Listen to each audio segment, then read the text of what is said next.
नमस्कार दोस्तों, मैं विक्रम सिंह स्वागत करता हूं आप सभी के अपने यूट्यूब चैनल फोकस एबी पर। दोस्तों आज की इस वीडियो में हम लोग बात करेंगे जैक बोर्ड, ठीक है? क्लास 12th वालों के एग्जाम के लिए इकोनॉमिक्स के कुछ ऐसे इंपॉर्टेंट क्वेश्चन को करेंगे जो आपके एग्जाम में डायरेक्ट पूछा जाएगा। जी हाँ दोस्तों, ये जो वीडियो है ये आर्ट्स वालों के लिए बहुत ही ज़्यादा इंपॉर्टेंट है जिसका इकोनॉमिक्स है, और कॉमर्स वालों के लिए भी इंपॉर्टेंट है, और साइंस वालों के लिए भी इंपॉर्टेंट है जिसका जिसका इकोनॉमिक्स सब्जेक्ट है, ठीक है? तो चलिए, तो इस वीडियो में हम लोग टोटल टॉप 30 ऐसे इंपॉर्टेंट ऑब्जेक्टिव क्वेश्चन को करेंगे जो आपके एग्जाम में डायरेक्ट पूछा जाएगा। और इस वीडियो को आप लोगों को पूरा देखना है, क्योंकि अगर एक भी क्वेश्चन मिस कर गए तो हो सकता है कि आपको बाद में पछताना पड़े। इसलिए इस वीडियो को पूरा देखना, अंत तक देखना, लास्ट तक देखना, ठीक है? और अगर आप इस वक्त इस वीडियो को देख रहे हैं तो वीडियो को लाइक कर देना और अपने सारे दोस्तों को शेयर कर देना, क्योंकि हो सकता है दोस्तों आप इस वक्त इस वीडियो को देख रहे हैं, आपके दोस्त तक अभी तक ये वीडियो नहीं पहुंच पाया है, तो अपने दोस्तों तक भी इस वीडियो को पहुंच देना जो इस बार क्लास 12th में इकोनॉमिक्स का बोर्ड परीक्षा देने वाले हैं, ठीक है? तो सभी बच्चों को शेयर कर देना और चैनल को आपको सब्सक्राइब कर लेना है। अपने दोस्तों को भी शेयर बोल देना कि चैनल को सब्सक्राइब कर लो भाई। एग्जाम का तैयारी यहाँ पर बहुत ही बेहतर तरीके से कराया जाता है, कराया जाएगा, हर साल की तरह इस साल भी कराया जाएगा, ठीक है?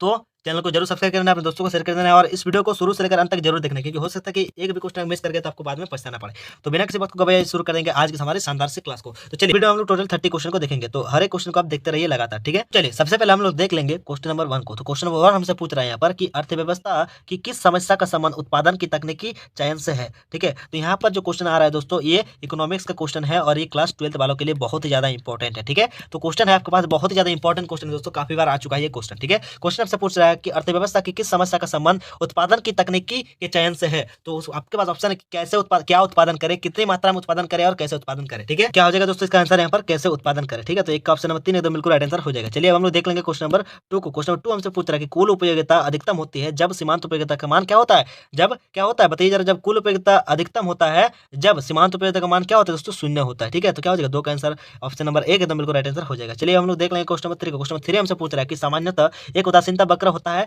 ठीक है? एक सामान्य जो उदासीनता वक्र होता है दोस्तों, कब क्या होता है, वो किस टाइप का रहता है? वृत्ताकार रहता है। ऑप्शन बी में है आपका यू के आकार का जैसा रहता है, या फिर मूल बिंदु की ओर उन्तोदर होता है, ठीक है? और ऑप्शन डी में है मूल बिंदु की ओर अवतल होता है, ठीक है? तो यहाँ पर होगा कि सामान्यतः एक उदासीनता वक्र होता है मूल बिंदु की ओर उत्तल, या फिर जिसको उन्तोदर भी हम लोग बोलते हैं, ठीक है? तो 3 का आंसर क्या हो जाएगा? ऑप्शन नंबर 3 एकदम बिल्कुल राइट आंसर हो जाएगा। अब हम लोग देख लेंगे क्वेश्चन नंबर 4 को। क्वेश्चन नंबर 4 हमसे पूछ रहा है कि सामान्यतः एक मांग वक्र की ढाल होती है, एक मांग वक्र की ढाल कैसी होती है दोस्तों? तो ऋणात्मक होती है, ध्यान रखिएगा मेरे बात को, ठीक है? 4 का ऑप्शन नंबर 2 एकदम बिल्कुल राइट आंसर हो जाएगा। अब हम लोग देख लेंगे क्वेश्चन नंबर 5 को। क्वेश्चन नंबर 5 हमसे पूछ रहा है कि एक सरल रेखा मांग वक्र के मध्य बिंदु पर मांग की कीमत लोच डैश होती है। तो क्या होता है दोस्तों? एक सरल रेखा मांग वक्र के मध्य बिंदु पर मांग की जो कीमत होती है दोस्तों, क्या होता है दोस्तों? यहाँ पर 1 होती है, ठीक है? तो चलिए, तो 5 का आंसर क्या हो जाएगा? ऑप्शन नंबर 2 एकदम बिल्कुल राइट आंसर हो जाएगा 1। चलिए अब हम लोग देख लेंगे क्वेश्चन नंबर 6 को। तो क्वेश्चन नंबर 6 हमसे पूछ रहा है कि निम्न में से किस वक्र का आकार उल्टा यू आकार का होता है, ठीक है? तो कौन सा ऐसा वक्र का आकार है दोस्तों जो उल्टा यू आकार का जैसे होता है? ऑप्शन है यहाँ पर कि औसत स्थिर लागत, औसत परिवर्तित लागत और सीमांत लागत और औसत उत्पाद। तो क्या होता है दोस्तों यहाँ पर? औसत उत्पाद का जो यहाँ पर आकार होता है दोस्तों, वो उल्टा आकार का जैसा रहता है। तो 6 का ऑप्शन नंबर डी एकदम बिल्कुल राइट आंसर हो जाएगा, औसत उत्पाद। चलिए हम लोग देख लेंगे क्वेश्चन नंबर 7 को, ठीक है? क्वेश्चन 7 आपसे पूछा कि उत्पादन फलन Q equal to A L alpha K beta में पैमाने का प्रतिफल की माप क्या होती है दोस्तों? तो यहाँ पर क्या होता है? अल्फा प्लस बीटा होता है। 7 का आंसर क्या हो जाएगा? ऑप्शन नंबर 1 एकदम बिल्कुल राइट आंसर हो जाएगा। चलिए अब हम लोग देख लेंगे क्वेश्चन नंबर 8 को। क्वेश्चन नंबर 8 हमसे पूछ रहा है कि जब सीमांत लागत औसत लागत से कम होती है तब औसत लागत क्या होता है? देखिए यहाँ पर पूछ रहा है कि जब सीमांत लागत औसत लागत से कम होती है तो औसत लागत क्या रहता है? यहाँ पर घटती है, बढ़ती है, न्यूनतम रहती है, फिर अधिकतम होती है।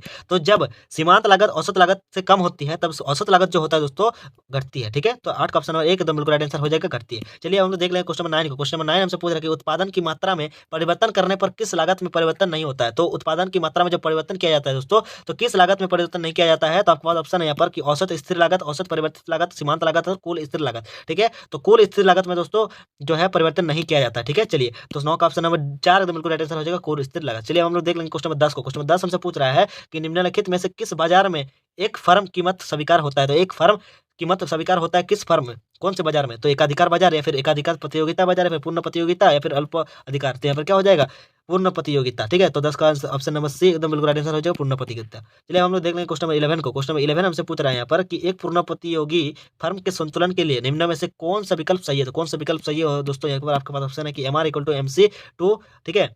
ऑप्शन बी में है आपका M R minus M C equal to 0, और ऑप्शन डी में सी में है आपका M R divided by M C equal to 1, और 4 में कोई नहीं। तो क्या होता है? पूर्ण प्रतियोगिता फर्म के लिए संतुलन के लिए इनमें से कौन सा विकल्प सही है? तो M R equal to M C, ठीक है? कि आपका मार्जिनल रेवेन्यू और मार्जिनल कॉस्ट आपका इक्वल है। चलिए हम लोग देख लेंगे क्वेश्चन नंबर 12 को। क्वेश्चन 12 हमसे पूछ रहा है कि निम्नलिखित रेखा चित्र से पूर्ति की लोच के लिए किस मान की माप होती है। तो किस मान की माप होती है दोस्तों? यहाँ पर आपके पास ऑप्शन है कि 0, 1 से कम, 1 से अधिक और 1, ठीक है। तो रेखा चित्र से पूर्ति की लोच यानी कि मांग की लोच, पूर्ति की लोच, तो पूर्ति की लोच के किस मान की माप होती है? तो किस मान की माप होती है दोस्तों? 1 से कम, ठीक है। चलिए अब हम लोग देख लेंगे क्वेश्चन नंबर 13 को। क्वेश्चन 13 हमसे पूछ रहा है कि एक मुश्त कर लगाने से किसी वस्तु की पूर्ति पर क्या प्रभाव होता है? तो क्या प्रभाव होता है दोस्तों? तो पूर्ति कम हो जाती है, ठीक है। तो जहाँ पर पूर्ति कम हो जाती है, यहाँ पर क्या हो जाएगा? 13 का ऑप्शन नंबर 1 एकदम बिल्कुल राइट आंसर हो जाएगा। पूर्ति कम हो जाती है यानी कि सप्लाई कम हो जाती है दोस्तों। चलिए अब हम लोग देख लेंगे क्वेश्चन नंबर 14। क्वेश्चन 14 हमसे पूछ रहा है कि अन्य बातें समान रहने पर, अन्य बात देखिए, ये सब जो क्वेश्चन यहाँ पर क्वेश्चन पूछता है ना कि अन्य बातें समान रहने पर, ये बच्चा को कंफ्यूज करने के लिए दिया जाता है, ठीक है। मेन क्वेश्चन है आपको यहाँ से कि किसी वस्तु की मांग में वृद्धि होने से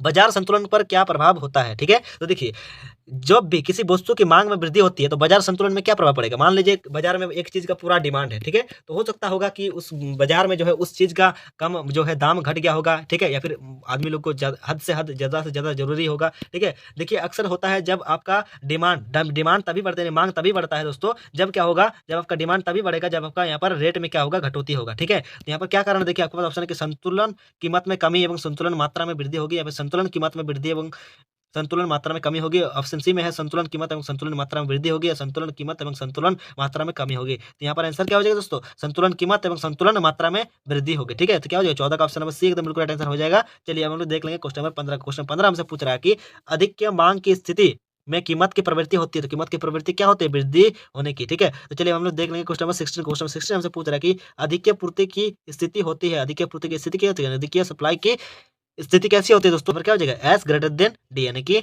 सप्लाई ज्यादा हो जाएगा और डिमांड कम हो जाएगा। चलिए हम लोग देख लेंगे क्वेश्चन नंबर 17। क्वेश्चन 17 हमसे पूछ रहा है कि अन्य बातें समान रहने पर, देखिए ये सब कंफ्यूज करने के लिए दिया जाता है भाई, बार बार बता रहा हूँ। तो क्वेश्चन है आपके पास किसी वस्तु की पूर्ति में कमी होने से बाजार संतुलन पर क्या प्रभाव होगा? किसी वस्तु की पूर्ति में जब कमी होगी यानी कि सप्लाई में जब कमी होगी तो बाजार संतुलन पर क्या प्रभाव पड़ेगा? तो आपके पास ऑप्शन है कि संतुलन कीमत में कमी एवं संतुलन मात्रा में वृद्धि होगी, संतुलन कीमत में वृद्धि एवं संतुलन मात्रा में कमी होगी, संतुलन कीमत में संतुलन मात्रा में वृद्धि होगी, संतुलन कीमत एवं संतुलन मात्रा में कमी होगी।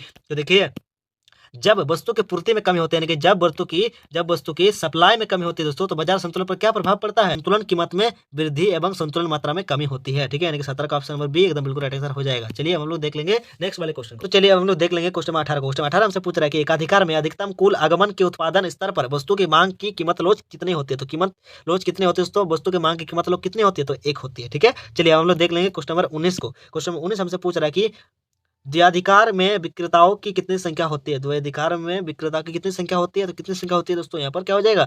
4 होगा, ठीक है। चलिए तो 19 का ऑप्शन नंबर बी एकदम बिल्कुल राइट आंसर हो जाएगा 4। चलिए हम लोग देख लेंगे क्वेश्चन नंबर 20 को, ठीक है। चलिए तो 20 नंबर क्वेश्चन है आपके पास कि यहाँ पर पूछ रहा है कि निम्न में से किस बाजार में द्विभेदीकृत वस्तु का उत्पादन होता है? तो द्विभेदीकृत वस्तु का उत्पादन किस बाजार में होता है? तो किस बाजार में होता है दोस्तों? एकाधिकृत प्रतियोगिता बाजार में होता है, ठीक है। चलिए अब हम लोग देख लेंगे 20 नंबर क्वेश्चन को। देखिए हम ऑप्शन में ऑप्शन 1 बोले या फिर ए बोले या फिर बी बोले, आपको समझ लेना है क्योंकि ए बी सी डी तो ये 1 2 3 4 बात सेम है, ठीक है। चलिए अब हम लोग देख लेंगे क्वेश्चन नंबर 21 को, ठीक है। क्वेश्चन नंबर 21 हम यहाँ पर पूछ रहा है कि the general theory of employment internet and money, ठीक है, नामक पुस्तक के लेखक कौन है? तो पुस्तक के लेखक कौन है दोस्तों? यहाँ पर जे.एम. केन्स, ठीक है, जे.एम. केन्स, ठीक है। The general theory of employment internet and money, ठीक है। तो क्या हो जाएगा? कौन किसने लिखा था? ये जे.एम. केन्स ने लिखा था, ठीक है। देख लेंगे क्वेश्चन नंबर 22 को। क्वेश्चन नंबर 22 हमसे पूछ रहा है कि जीडीपी और एनडीपी में क्या संबंध है? तो जीडीपी और एनडीपी में क्या संबंध है दोस्तों? जीडीपी जो होता है दोस्तों क्या होता है? एनडीपी प्लस मूल्यह्रास के बराबर होता है, यानी कि 22 का ऑप्शन नंबर 3 एकदम बिल्कुल राइट आंसर हो जाएगा।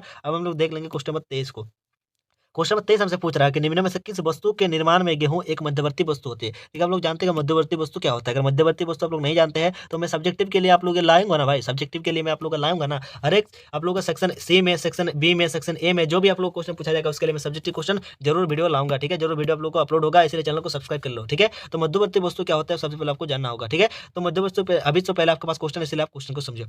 तो निम्न में से किस वस्तु के निर्माण में गेहूं एक मध्यवर्ती वस्तु है? तो चपाती, बिस्कुट, ब्रेड, इनमें से सभी। तो मध्यवर्ती वस्तु यानी कि गेहूं से ही दोस्तों ये सारे चीज बन जाता है, ठीक है। चलिए तो क्या हो जाएगा? 23 का ऑप्शन नंबर डी एकदम बिल्कुल राइट आंसर हो जाएगा, इनमें से सभी। अब हम लोग देख लेंगे क्वेश्चन नंबर 24 का। क्वेश्चन 24 हमसे पूछ रहा है कि किस वर्ष जीडीपी की गणना में निम्न में से किस मद के तुल्य को शामिल नहीं किया जाएगा? तो किस की मद को शामिल नहीं किया जाएगा? तो यहाँ पर प्रयुक्त कार के विक्रय मूल्य को, ठीक है। तो चलिए अब हम लोग देख लेंगे क्वेश्चन नंबर 25 को। क्वेश्चन 25 हमसे पूछ रहा है कि निम्नलिखित में किस विधि से जीडीपी की गणना की जाती है। तो जीडीपी की गणना किस विधि से की जाती है दोस्तों?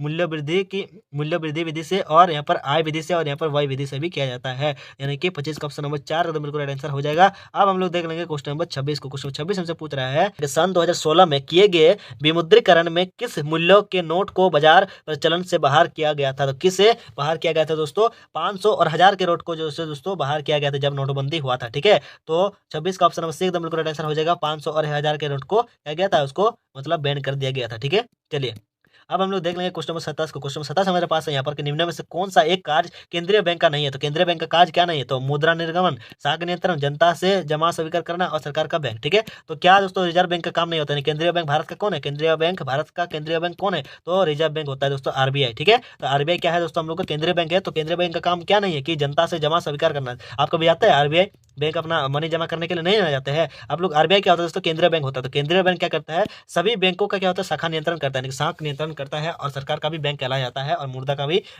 मुद्रा का भी निर्गमन किया जाता है। तो यहाँ पर क्या जाएगा? 27 का ऑप्शन नंबर 3 एकदम बिल्कुल आंसर हो जाएगा, जनता से जमा स्वीकार करना। ठीक है, चलिए अब हम लोग देख लेंगे क्वेश्चन नंबर 28 को। क्वेश्चन नंबर 28 हमारे पास है यहाँ पर कि भारत का एक केंद्रीय बैंक है। तो भारत का केंद्रीय बैंक कौन है? अभी बताइए दोस्तों, भारतीय रिजर्व बैंक। ठीक है ना, 28 का ऑप्शन नंबर 3 एकदम बिल्कुल आंसर हो जाएगा, भारतीय रिजर्व बैंक, जिसको आरबीआई भी बोलते हैं। ठीक है, चलिए अब हम लोग देख लेंगे क्वेश्चन नंबर यहाँ पर 29 को। क्वेश्चन 29 हमसे पूछ रहा है यहाँ पर कि निम्नलिखित में सबसे तरल मुद्रा कौन सी है? तो तरल मुद्रा कौन सी है दोस्तों? यहाँ पर M1 को कहा गया है तरल मुद्रा। ठीक है, तो चलिए अब हम लोग देख लेंगे हमारा लास्ट क्वेश्चन 30 नंबर वाले क्वेश्चन को, जो आपके एग्जाम के लिए काफी ज्यादा इंपॉर्टेंट है। दोस्तों आपको इस वीडियो में जितने भी सारे अभी तक आपको बताया गया है, तो ये सारे क्वेश्चन आपके एग्जाम के लिए बहुत ही ज्यादा इंपॉर्टेंट है। इसलिए मेरा जो भी वीडियो आएगा, एक भी वीडियो को मिस नहीं करना है। चैनल को अभी सब्सक्राइब कर लो और अपने दोस्तों को शेयर कर दो, और बता दो कि फोकस अभी नाम का यूट्यूब चैनल है, जहाँ पर जैक बोर्ड के बच्चों के लिए एग्जाम की तैयारी एकदम बहुत ही बेहतर तरीके से कराया जाता है। तो चलिए यहाँ पर देख लेते हैं हम लोग क्वेश्चन नंबर 30 को। क्वेश्चन नंबर 30 हमसे पूछ रहा है यहाँ पर कि उपभोग फलन C = A + BY में प्रेरित उपभोग है। तो उपभोग क्या है दोस्तों? यहाँ पर BY क्या है दोस्तों? उपभोग है। ठीक है,